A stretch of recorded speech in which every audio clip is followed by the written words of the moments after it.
یہ یہودیوں کا طریقہ ہے میرے دوستوں، عیسائیوں کا طریقہ ہے۔ اگر نئے سال کی وجہ سے کوئی آدمی کپڑا پہنتا ہے تو اس کا کفن تنگ ہو جائے گا۔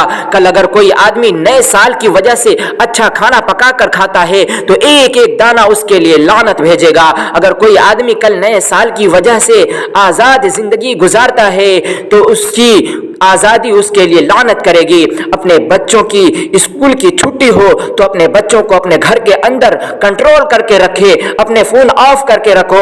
اگر کسی کا میسج آ جائے تو فوراً ڈیلیٹ کرو۔ میسج بھیجنے والوں کے لیے یا تو ہدایت کی دعا کر دو یا تو بد دعا کر دو کہ اللہ تعالیٰ اسے غارت کر دے جو ایمان کو مٹانے کے لیے دشمن کا ساتھ دے۔ ارے حضور صلی اللہ علیہ وسلم کے بعد حضرت عمر فاروق رضی اللہ عنہ نے اسلامی نئے سال کی ابتدا فرمائی۔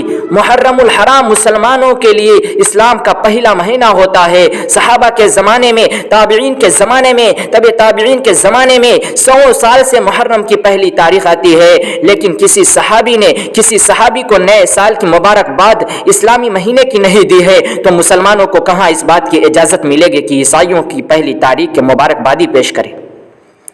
نہیں، یہ جائز نہیں ہے۔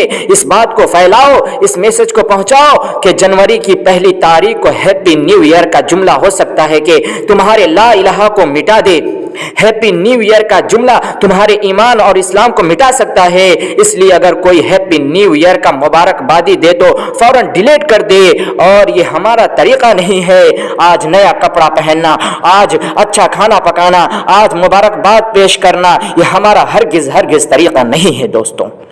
ان لوگوں کے طریقے، ان کو مبارکباد ہو، لیکن ہم کو کیا مبارکباد ہو؟ ہمارے آقا کا طریقہ مبارکباد ہو۔ ویڈیو اچھی لگی ہو تو لائک کرے، کامنٹ کرے، دوستوں کے پاس شیئر کرے، اور چینل کو سبسکرائب نہیں کیے ہیں تو ابھی ہمارے چینل کو سبسکرائب کرے۔ بزم training NA Nazim Anwar. Thank you, شکریہ، جزاک اللہ خیرہ۔